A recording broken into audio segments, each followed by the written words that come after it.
Good afternoon everyone. Practice set number 8 है ये UPSC civil services prelims के लिए। और 12 जून को जो है एग्ज़ाम है और यूपीएससी ने एडमिट कार्ड इशू कर दिए हैं, तो समय कम है, हर दिन प्रैक्टिस करते रहिएगा। तो चलिए स्टार्ट करते हैं। प्लेलिस्ट इसकी बना रखी है मैंने, वहाँ पर आप टेस्ट नंबर 1 से लेकर इस टेस्ट यानी 8वें टेस्ट तक पहुँच सकते हो। तो पहला प्रश्न है, दो स्टेटमेंट है यहाँ पर, बताने के इनमें से कौन सा करेक्ट होगा। गांधी शांति पुरस्कार जो है एक वार्षिक पुरस्कार है और इस वार्षिक पुरस्कार को भारत सरकार के द्वारा वर्ष 1995 में महात्मा गांधी की 125वीं जयंती के उपलक्ष्य में स्थापित किया गया था और यह पुरस्कार केवल किसी व्यक्ति को ही दिया जा सकता है। कौन सी बात करेक्ट है इसमें? हम पहले भी तो चर्चा कर चुके हैं इस पर। देखिए, गांधी शांति पुरस्कार ऐसा नहीं है केवल किसी व्यक्ति को ही दिया जाता है, संगठन को भी दिया जा सकता है। गलत है दूसरा वाला स्टेटमेंट, सही पूछा है। पहला वाला सही है। 1995 में महात्मा गांधी की 125वीं जयंती के उपलक्ष्य में स्थापित किया गया था। वन, केवल वन।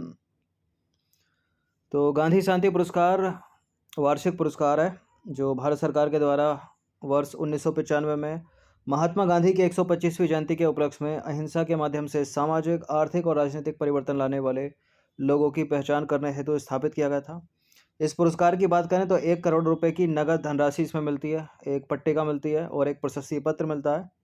एक उत्कृष्ट पारंपरिक हथकरघा उत्पाद शामिल इसमें होता है और यह पुरस्कार किसी व्यक्ति, संघ, संस्थान अथवा संगठन को दिया जा सकता है। तो दूसरा स्टेटमेंट गलत हो जाता है।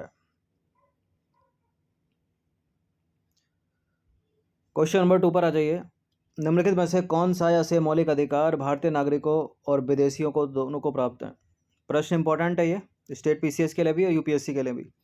धार्मिक कार्यों के प्रबंधन की स्वतंत्रता, अपराधों के दोष सिद्धि के संबंध में संरक्षण, अल्पसंख्यकों की भाषा, लिपि और संस्कृति का संरक्षण और धर्म, मूल, वंश, लिंग, जन्म स्थान के आधार पर विभेद का प्रतिषेध। इनमें से कौन से वो मूल अधिकार हैं जो भारतीय नागरिकों के लिए भी हैं और विदेशियों के लिए भी हैं? देखिए, भारतीय नागरिकों के लिए और विदेशियों के लिए, दोनों के लिए हैं। धार्मिक कार्यों के प्रबंधन की स्वतंत्रता है, अपराधों के दोष सिद्धि के संबंध में संरक्षण दोनों को है, अल्पसंख्यकों की भाषा, लिपि और संस्कृति का संरक्षण केवल भारतीयों के लिए है, ठीक है। और धर्म, मूल, वंश, लिंग, जाति, जन्म स्थान के आधार पर विभेद का प्रतिषेध भी केवल भारतीयों के लिए है, विदेशियों के लिए नहीं है। तो 3 और 4 जहाँ जहाँ है उसको हटा दीजिए। ये वाला हट जाएगा, ये वाला हट जाएगा, ये भी हट जाएगा, केवल 1 और 2 हो जाएगा। इसका आंसर है। तो मौलिक अधिकार जो भारतीय नागरिकों को भी उपलब्ध हैं और विदेशियों को भी उपलब्ध हैं, कौन कौन से हैं वो? कानून के समक्ष समता, अपराधों के दोष सिद्धि के संबंध में संरक्षण, प्राण एवं दैहिक स्वतंत्रता का संरक्षण, प्रारंभिक शिक्षा का अधिकार, कुछ मामलों में गिरफ्तारी और नज़रबंदी के खिलाफ संरक्षण, बलात्, श्रम एवं अवैध मानव व्यापार के विरुद्ध प्रतिषेध, कारखानों में बच्चों के नियोजन पर प्रतिबंध, धर्म की अभिवृद्धि के लिए प्रयास करने की स्वतंत्रता दोनों को, भारतीय नागरिकों को भी विदेशियों को भी। धार्मिक कार्यों के प्रबंधन की स्वतंत्रता भी दोनों को है। किसी धर्म को प्रोत्साहित करने हेतु कर से छूट दोनों को है। कुछ विशिष्ट संस्थानों में धार्मिक आदेशों को जारी करने की स्वतंत्रता भारतीय नागरिकों को भी और विदेशियों दोनों को है। क्वेश्चन नंबर 3 पर आ जाइए। किस मामले में, किस होना चाहिए यहाँ पर, किस मामले में सुप्रीम कोर्ट ने दोहराया कि संसद संविधान के किसी भी हिस्से में संशोधन कर सकती है लेकिन वह संविधान के मूल ढांचे को नहीं बदल सकती? दोहराया मतलब इसने ये चीज़ सबसे पहले कही थी केशवानंद भारतीवाद में और उसके बाद इसने दोहराया मिनर्वा मिल्स बनाम भारत संघ मामला 1980 में। तो केशवानंद होता तो भी इसका उत्तर सही होता, लेकिन है ही नहीं वो, फिर भी दोहराने की बात हो रही है, नहीं होता सही वो। सही मिनर्वा मिल्स ही होगा, ठीक है, ये है इसका आंसर। क्योंकि दोहराया तो इसने मिनर्वा मिल्स में ही है और जो शुरुआत की वो केशवानंद भारतीवाद में की। तो मिनर्वा मिल्स बनाम भारत संघ मामला जो हुआ था 1980 में, इस मामले में सुप्रीम कोर्ट ने दोहराया कि संसद संविधान के किसी भी हिस्से में संशोधन कर सकती है लेकिन वह संविधान के मूल ढांचे को बदल नहीं सकती। और यही चीज़ इसने पहले भी कही थी 7 साल पहले, यानी केशवानंद भारती बनाम केरल राज्य मामले में सुप्रीम कोर्ट ने अपने गोलकनाथ मामला में दिए हुए फैसले को जो है चेंज किया, बदला उसे, जो 1967 का मामला था उसको खारिज कर दिया और घोषणा की कि संसद जो है संविधान के किसी भी हिस्से में संशोधन कर सकती है लेकिन वह अपनी मूल संरचना को नहीं बदल सकती। यही चीज़ इसने 1980 के मामले में दोहराई थी। क्वेश्चन नंबर 4 पर आ जाइए। निम्नलिखित कथनों पर विचार करेंगे, दो स्टेटमेंट है, बताने के इनमें से कौन सा करेक्ट होगा। 73वें संविधान संशोधन अधिनियम 1992 के माध्यम से सरकार ने अनुच्छेद 40 में वर्णित संवैधानिक दायित्व को पूरा किया और देश के सभी हिस्सों में ग्राम, ब्लॉक और जिला स्तर पर त्रिस्तरीय पंचायती राज प्रणाली की शुरुआत की गई। बिल्कुल ये करेक्ट है, दोनों के दोनों स्टेटमेंट सी है इसका आंसर। और त्रिस्तरीय पंचायती राज प्रणाली का नाम आ जाए तो नाम याद कर लीजिएगा, बलवंत राय मेहता का। अंतर्राष्ट्रीय शांति और सुरक्षा स्थापित करने का प्रयास निहित है किसमें? किसमें निहित है? आर्टिकल 51 है ये। 51 क्या है? Directive principle of the state policy, राज्य के नीति निर्देशक सिद्धांत हैं। तो अनुच्छेद 51 यह घोषणा करता है कि राज्य अंतर्राष्ट्रीय शांति और सुरक्षा स्थापित करने का प्रयास करेगा। कैसे? राष्ट्रों के साथ न्यायपूर्ण और सम्मानजनक संबंध बनाए रखना, अंतर्राष्ट्रीय कानून और संधि दायित्वों के लिए सम्मान को बढ़ावा देना, मध्यस्थता द्वारा अंतर्राष्ट्रीय विवादों के निपटान को प्रोत्साहित करना। नंबर 6 पर आ जाइए। निम्नलिखित कथनों पर विचार करेंगे। पहला स्टेटमेंट, दूसरा स्टेटमेंट, तीसरा स्टेटमेंट। करेक्ट ही बताना होगा, यहाँ कोट की जगह लिखना चाहिए था। निम्नलिखित में से कौन सा कथन सही है? देखिए, मौलिक अधिकार राज्य पर सीमाएं आरोपित करते हैं, ऐसा है क्या? नीति निर्देशक सिद्धांत सकारात्मक निर्देश हैं जो कानून द्वारा प्रवर्तनीय नहीं है। निर्देशक सिद्धांत मौलिक अधिकारों के अधीनस्थ हैं, कानून द्वारा प्रवर्तनीय नहीं है। क्या? नीति निर्देशक सिद्धांत नहीं है, ठीक है। और अगर मौलिक अधिकार होते तो वो होते, इसकी जगह मौलिक कर्तव्य होते वो भी नहीं है, ठीक है। नहीं है, नहीं है तो सही तो लिखा, करेक्ट हो गया। मौलिक अधिकार राज्य पर सीमाएं आरोपित करते हैं, ये भी सही है। नीति निर्देशक सिद्धांत मौलिक अधिकारों के अधीनस्थ नहीं है, गलत है स्टेटमेंट थर्ड वाला। थर्ड वाले को एलिमिनेट करो तो जरा, केवल एक और दो बी। 100 प्रश्न आते हैं यूपीएससी सिविल सेवा की प्रारंभिक परीक्षा में। 2 घंटे का समय, लेकिन 2 घंटे का 120 मिनट, ठीक है। और पेपर बहुतों का छूटता है, इसलिए तीव्र गति से चलिएगा, थोड़ा घर पे प्रैक्टिस करनी जरूरी है क्योंकि बड़े बड़े स्टेटमेंट रखती है यूपीएससी। तो मौलिक अधिकार प्रकृति में नकारात्मक या निषेधात्मक हैं क्योंकि वे राज्य पर सीमाएं आरोपित करते हैं, पहला स्टेटमेंट करेक्ट। दूसरी ओर देखें राज्य के नीति निर्देशक सिद्धांतों को, तो वो सकारात्मक निर्देश हैं जो कानून द्वारा प्रवर्तनीय नहीं है। राज्य के नीति निर्देशक सिद्धांत मौलिक अधिकारों के अधीनस्थ नहीं है, गलत है तीसरा वाला स्टेटमेंट। नंबर 7 पर आ जाइए। निम्नलिखित में से कौन सा सही सम्मिलित नहीं है? राज्य के नीति निर्देशक सिद्धांत आयरिश संविधान, मौलिक अधिकार संयुक्त राज्य अमेरिका, आपातकालीन उपबंध दक्षिण अफ्रीका। मौलिक अधिकार संयुक्त राज्य अमेरिका सही है। राज्य के नीति निर्देशक सिद्धांत आयरिश कॉन्स्टिट्यूशन सही है। आपातकालीन उपबंध जर्मनी के वाइमर कॉन्स्टिट्यूशन से हैं। थर्ड को एलिमिनेट करो तो जरा। ओहो, मत करो एलिमिनेट, गलत बताना है अपने को, तो तीसरा गलत है, डी। ये भी देखना जरूरी है कि पूछा गया सवाल में। तो केवल 3 गलत है यहाँ पर। संविधान के भाग 18 में अनुच्छेद 352 से लेकर 360 तक आपातकालीन उपबंध है, यानी इमरजेंसी प्रोविज़न है हमारे, और इमरजेंसी प्रोविज़न लिए गए हैं जर्मनी के वाइमर संविधान से। एक बड़ा ही आसान सा प्रश्न है, बोनस प्रश्न इसको बोलते हैं। विश्व मौसम विज्ञान संगठन का हेडक्वार्टर कहाँ पर है? कहाँ पर है? स्विट्जरलैंड के जिनेवा में। तो विश्व मौसम विज्ञान संगठन 192 देशों की सदस्यता वाला एक अंतर सरकारी संगठन है, और भारत जो है विश्व मौसम विज्ञान संगठन का एक सदस्य देश है, भारत, और इसका मुख्यालय है स्विट्जरलैंड के जिनेवा में। क्वेश्चन नंबर 9 पर आ जाइए। निम्नलिखित युग्मों पर विचार करना है। वीरता पुरस्कार, उनकी विशेषता। परमवीर चक्र, महावीर चक्र, वीर चक्र। परमवीर चक्र देश का दूसरा सर्वोच्च वीरता पुरस्कार है। महावीर चक्र भारत का सर्वोच्च सैन्य पुरस्कार है, और वीर चक्र यह देश का तीसरा सबसे बड़ा युद्धकालीन वीरता पुरस्कार है। कौन सा सही है? देखिए, भारत का सर्वोच्च सैन्य पुरस्कार परमवीर चक्र है, गलत है पहला स्टेटमेंट, और दूसरा सर्वोच्च वीरता पुरस्कार महावीर चक्र है, तो दोनों को हटा दो। वीर चक्र जो है वो देश का तीसरा सबसे बड़ा युद्धकालीन वीरता पुरस्कार है, तो सही केवल यहाँ पर तीसरा ही है, ठीक है। परमवीर से, महावीर से बड़ा परमवीर, परम मतलब परम सत्य, उसके ऊपर है ही नहीं कुछ, इस तरह से याद कर लो।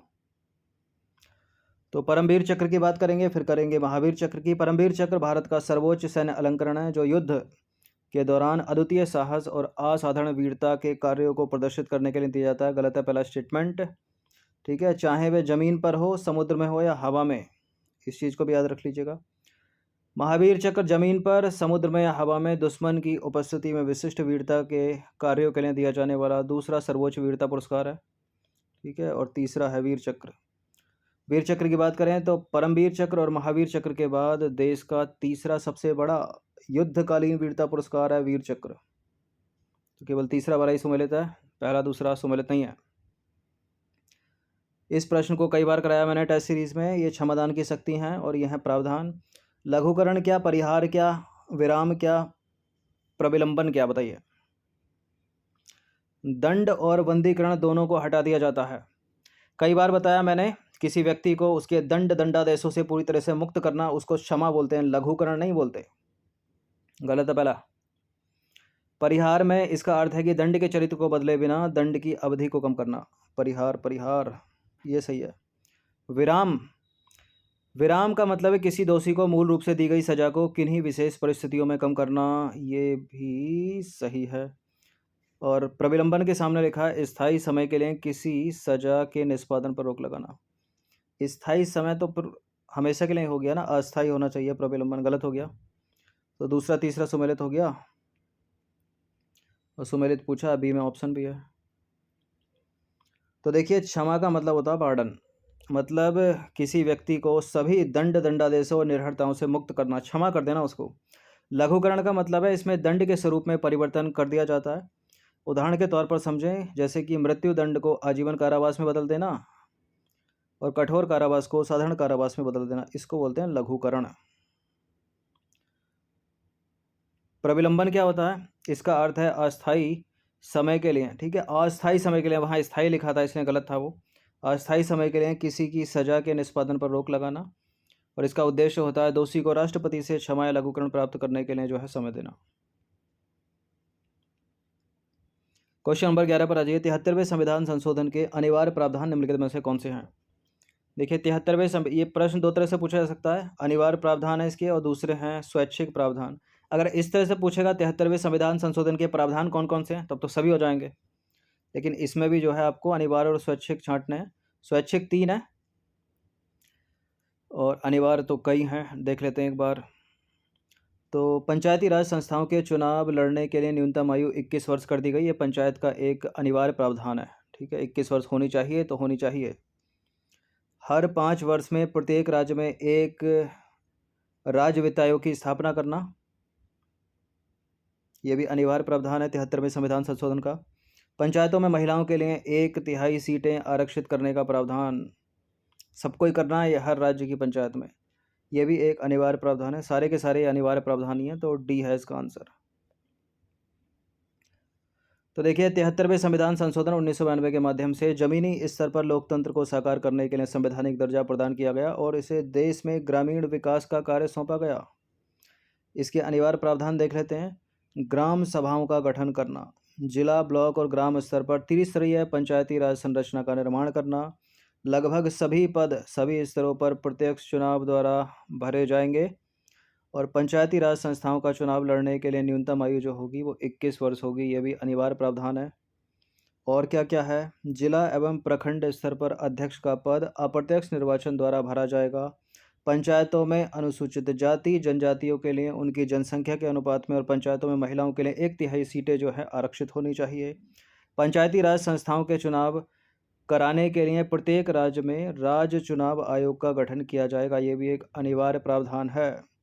और पंचायती राज संस्थाओं का कार्यकाल कितने वर्ष का होगा? 5 वर्ष का होगा। यदि इसे पहले भंग कर दिया जाता है तो 6 महीने के भीतर चुनाव करा लेने चाहिए। अलग से प्रश्न पूछा जाता है एग्जाम में, कितने महीने के भीतर? 6 महीने के भीतर।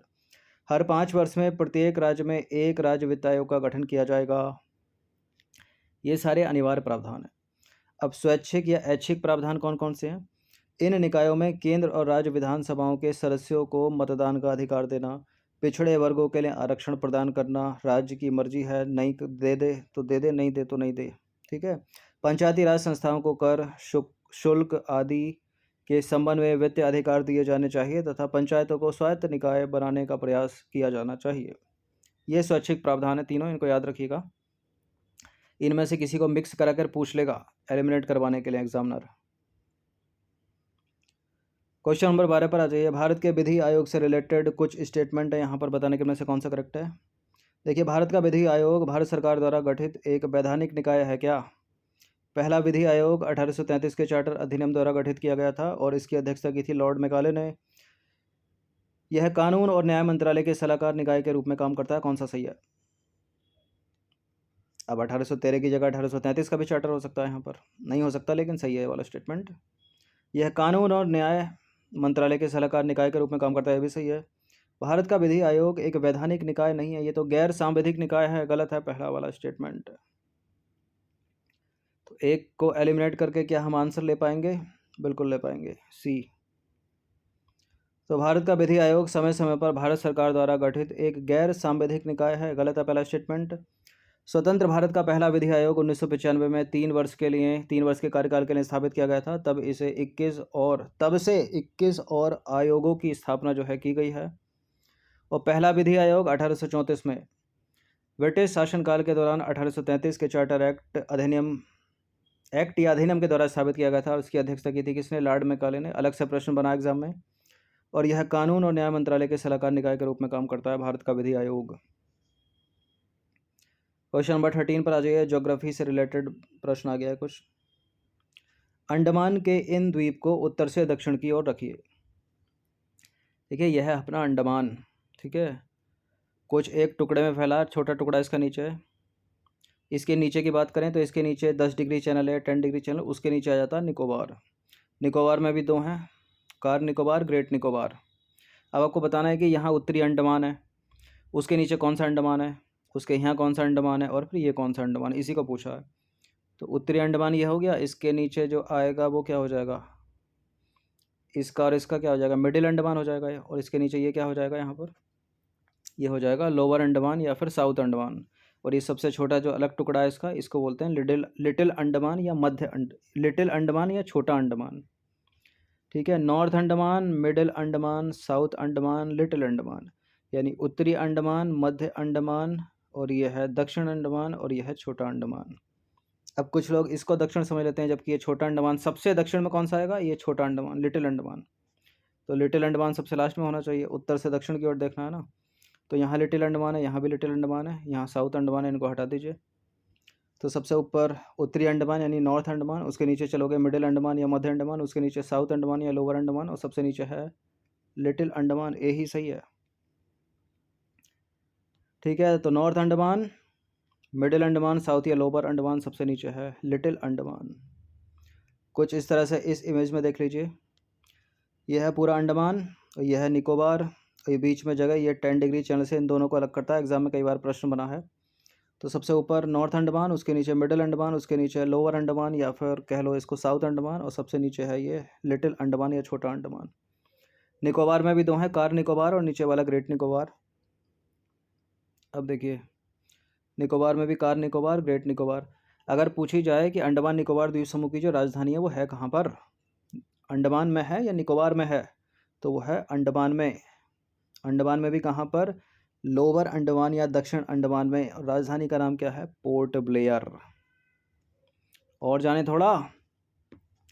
देखिए, अंडमान और निकोबार द्वीप समूह जो है भारत का एक केंद्र शासित प्रदेश है। इस क्षेत्र को A&N द्वीप समूह या ANI के रूप में जाना जाता है। यह हिंद महासागर में बंगाल की खाड़ी के दक्षिण में इंडोनेशिया और थाईलैंड के निकट स्थित है। और इसमें 2 द्वीप समूह हैं, अंडमान द्वीप समूह और निकोबार द्वीप समूह, ठीक है।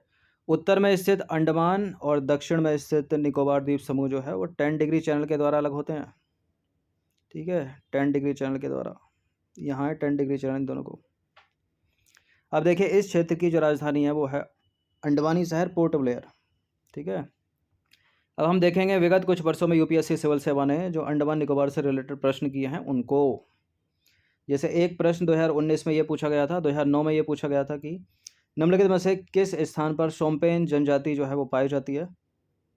तो निकोबार द्वीप समूह, इसका आंसर है बी, ठीक है। ऑप्शन क्या थे, नीलगिरी हिल्स, स्पीति वैली, लक्षद्वीप समूह। क्या है इसका आंसर, निकोबार द्वीप समूह। एक प्रश्न ये किया था UPSC सिविल सेवा ने वर्ष 2014 में कि निम्नलिखित में से कहाँ पर प्रवाल भित्तियाँ पाई जाती हैं। पहला ऑप्शन था अंडमान निकोबार द्वीप समूह, दूसरा कच्छ की खाड़ी, मन्नार की खाड़ी, सुंदरबन। क्या है इसका आंसर? अंडमान निकोबार द्वीप समूह में है कोरल रीफ, कच्छ की खाड़ी में भी है, मन्नार की खाड़ी में भी है, सुंदरबन में नहीं है। ठीक है, सुंदरबन से एलिमिनेट कर सकते थे हम 50%। एलिमिनेट आंसर मिलता है अपना 1 2 3। एक प्रश्न ये पूछा गया था 2015 में कि भारत के निम्नलिखित में से किस क्षेत्र में मैंग्रोव वन, सदाबहार वन और पर्णपाती वन एक साथ पाए जाते हैं? तो इसका उत्तर भी जो है अंडमान निकोबार द्वीप समूह है। कई बार मैंने कराया एग्जाम में। एक प्रश्न ये पूछा गया था 2014 में, निम्नलिखित में से कौन सा द्वीप 10 डिग्री चैनल द्वारा एक दूसरे से विभाजित होता है? और ये प्रश्न फेवरेट है एग्जाम का, कॉम्पिटिटिव एग्जाम का फेवरेट है। अभी जो है जो 8 मई को परीक्षा हुई थी, 8 मई को तो नहीं, अभी एक CDS 1 की परीक्षा हुई थी। ठीक है, CDS 1 में पूछा गया था, UPSC CDS 1 में पूछा गया था ये सवाल कि अंडमान निकोबार द्वीप समूह को कौन अलग करता है? तो 10 डिग्री चैनल। ठीक है, अब यहाँ है 10 डिग्री चैनल द्वारा एक दूसरे से अलग होते हैं निकोबार और अंडमान और निकोबार। ठीक है, ए है इसका आंसर। और बहुत सारे एग्जाम में पूछा गया है। तो क्वेश्चन नंबर 18 पर आ जाइए। ये भी UPSC ने पूछा था सवाल 2013 में, और सवाल था ये है नेशनल पार्क और ये है पार्क के माध्यम से बहने वाली नदी। कार्बेट नेशनल पार्क के सामने गंगा लिखा, कांजीरंगा नेशनल पार्क के सामने मानस, साइलेंट वैली नेशनल पार्क के सामने लिखा कावेरी। उपरोक्त में से कौन सा सही सम्मिलित आपको बताना है? देखिए, पार्क के माध्यम से बहने वाली नदी क्या है? ये नेशनल पार्क है। अब इसके या तो साइड से निकल रही है या बीचों बीच से निकल रही है, यही तो माध्यम होगा। तो कार्बेट नेशनल पार्क गंगा होगा? नहीं होगा गंगा, रामगंगा होगा। ठीक है, कांजीरंगा नेशनल पार्क जो है वो मानस नहीं है, ब्रह्मपुत्रा है। Silent valley national park Kaveri नदी, ये भी नहीं है। तो इनमें से कोई भी सम्मिलित नहीं था। ठीक है, या फिर से पूछा जाए ये प्रश्न तो कोई भी सम्मिलित नहीं है, उपरोक्त में से कोई भी इसका आंसर नहीं है। इस तरह के प्रश्न में जो होते हैं, जो नदियाँ होती हैं वो अननोन होती हैं। अननोन मतलब जो एग्ज़ाम में पहले नहीं पूछी गई। ठीक है, बार बार उनकी रिपीटेशन या पुनरावृत्ति नहीं की एग्जामिनर ने, या आपने नहीं पढ़ी हैं तो अननोन लग रही हैं आपको, और उन्हीं को उठाकर UPSC जो है पूछ लेती है। तो डी है इसका आंसर फिलहाल। तो कोई भी सही सम्मिलित नहीं है। जिम कॉर्बेट नेशनल पार्क की बात करें तो गंगा की जो एक सहायक नदी है वो है रामगंगा। रामगंगा नदी वो कॉर्बेट नेशनल पार्क के लिए जो है पानी का प्राथमिक स्रोत है, तो रामगंगा होता तो करेक्ट होता। अब रामगंगा की जो सहायक नदियाँ खो हो गई, कोलू हो गई, ये मंडल जो है उनको भी याद रखिएगा। कांचीरंगा नेशनल पार्क की बात करें तो यह विश्व के एक सींग वाले गैंडों के लिए प्रसिद्ध है, और यह नेशनल पार्क जो है वो ब्रह्मपुत्र नदी से घिरा है। ब्रह्मपुत्र और इसकी सहायक नदियाँ, ठीक है, इसकी उत्तर और पूर्वी सीमा बनाती हैं, जबकि मोरा डिफ्लू जो है वो इसकी दक्षिणी सीमा बनाती है इस नेशनल पार्क की। और इस पार्क के भीतर अन्य उल्लेखनीय नदियाँ डिफ्लू, मोरा, धनश्री ये हैं। ठीक है, तो ये नदियाँ हैं, इनमें से कोई होती तो सही हो जाता स्टेटमेंट। वहाँ लिखा था क्या? मानस, जो कि गलत है। साइलेंट वैली नेशनल पार्क की बात करें तो silent valley national park Kerala में स्थित एक नेशनल पार्क है, जिसका पूरा क्षेत्र जो है कुंती पूजा नदी के उत्तर से दक्षिण की ओर जाता है। तो कुंती पूजा नदी वहाँ होता तो सही होता। ठीक है, वरना गलत है वो तो। और यह national park Nilgiri biosphere reserve का हिस्सा है, इस चीज़ को आपको याद रखना है। क्वेश्चन नंबर 19 पर आ जाइए। गंगा नदी के संदर्भ में निम्नलिखित में से कौन सा कथन सही है? गंगा उत्तरी मैदान में प्रयागराज में प्रवेश करती है, और रामगंगा जो है वो गंगा की सबसे पश्चिमी और सबसे लंबी सहायक नदी है। यमुना, सोन, कोसी और गंडक इसके दाहिने किनारे की प्रमुख सहायक नदियां हैं, यानी राइट बैंक ट्रिब्यूटरी हैं। देखिए, यमुना नदी और सोन नदी तो है राइट बैंक ट्रिब्यूटरी गंगा की, लेकिन कोसी गंडक नहीं है। कोसी गंडक तो इसकी लेफ्ट बैंक ट्रिब्यूटरी है, तो गलत हो गया तीसरा स्टेटमेंट। रामगंगा थोड़ी, यमुना गंगा की सबसे पश्चिमी और सबसे लंबी सहायक नदी है, दूसरा भी गलत, तो ये गलत हो गया। और थर्ड वाला भी कट गया। पहले को और देख लो, गंगा उत्तरी मैदानों में हरिद्वार में प्रवेश करती है, ना कि प्रयागराज में। तो पहला भी ब्लंडर है, सारे के सारे गलत हैं, डी है इसका आंसर। तो गंगा नदी की बात करें, गंगा जो है उत्तराखंड में गोमुख के पास गंगोत्री ग्लेशियर से निकलती है, जहाँ इसे भागीरथी नदी के नाम से जाना जाता है। देवप्रयाग में भागीरथी नदी अलकनंदा से मिलती है, और इसके बाद ये गंगा के रूप में जो है जानी जाती है। गंगा नदी उत्तरी मैदानों में हरिद्वार में प्रवेश करती है। ठीक है, हरिद्वार होगा। यानी कहने का तात्पर्य यह है कि गंगा जो प्लेन एरिया में उतरती है वो हरिद्वार में उतरती है। गंगा नदी जो है उत्तराखंड, उत्तर प्रदेश, बिहार और पश्चिम बंगाल से होकर बहने वाली नदी है। यमुना नदी हो गई और सोन नदी, ये गंगा नदी की राइट बैंक ट्रिब्यूटरी है, मतलब दाहिने किनारे की सहायक नदियां हैं। बाएं किनारे की सहायक नदियों की बात करें गंगा के, तो रामगंगा है, गोमती है, घाघरा है, गंडक है, कोसी है, महानंदा है। यमुना नदी गंगा की सबसे पश्चिमी और सबसे बड़ी सहायक नदी है, न कि रामगंगा, और इसका स्रोत है यमुनोत्री ग्लेशियर। और जो गंगा है वो सागर द्वीप के पास बंगाल की खाड़ी में गिर जाती है, इतना सभी को पता होगा। 20वां प्रश्न, अंतिम प्रश्न है ये, वो है राष्ट्रीय स्वच्छ गंगा मिशन के संदर्भ में निम्नलिखित कथनों पर विचार करेंगे। देखिए, यह मिशन राष्ट्रीय गंगा परिषद की कार्यान्वयन शाखा के रूप में काम करता है और इसे सोसाइटी पंजीकरण अधिनियम 1860 के तहत पंजीकृत किया गया था। बिल्कुल, ये दोनों के दोनों करेक्ट हैं, स्टेटमेंट सी है इसका आंसर। तो राष्ट्रीय स्वच्छ गंगा मिशन यानी NMCG गंगा नदी के कायाकल्प, संरक्षण और प्रबंधन के लिए राष्ट्रीय परिषद द्वारा कार्यान्वित किया जाता है, जिसे राष्ट्रीय गंगा परिषद भी कहा जाता है। राष्ट्रीय स्वच्छ गंगा मिशन राष्ट्रीय गंगा परिषद की कार्यान्वयन शाखा के रूप में काम करता है, जिसे अगस्त 2011 को सोसाइटी पंजीकरण अधिनियम 1860 के तहत एक सोसाइटी के रूप में पंजीकृत किया गया था। तो 20 प्रश्न थे ये UPSC सिविल सर्विस लेवल के। ठीक है, कुछ प्रश्न इसमें प्रीवियस ईयर के भी रखे कि किस तरह से करती है UPSC का माइंड कैसा है। इनकी प्रैक्टिस एक बार करते रहिएगा, ठीक है, खुद से ही पढ़ते रहिए। और UPPCS की जो सीरीज़ चल रही है उसका लाभ उठाते रहिए। 12 जून को एग्ज़ाम है UPPSC का और इसका 5 जून को एग्ज़ाम है। धन्यवाद। और UPPSC वाले भी देखते रहें इन सवालों को।